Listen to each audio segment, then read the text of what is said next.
This is a feedlot. They exist for the sole purpose of preparing livestock for slaughter so that they may yield the highest amount of meat possible. They are a facet of the agricultural industry, which utilizes approximately 36% of the United States' total land mass.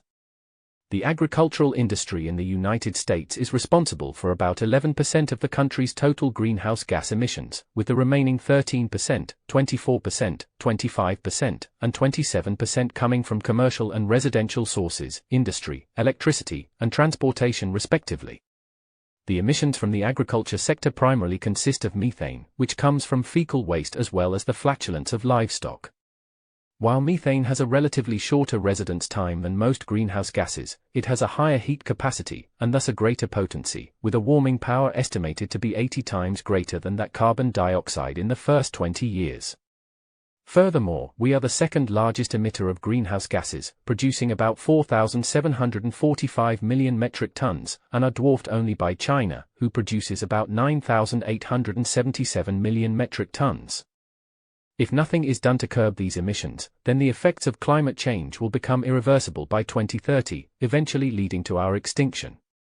Fortunately, there is a way to reduce the carbon footprint of the meat industry.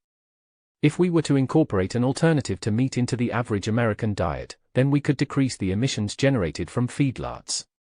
As of now, there are two potential contenders: a plant-based meat substitute produced by the company Impossible Foods, and cultured meat, which is lab-grown.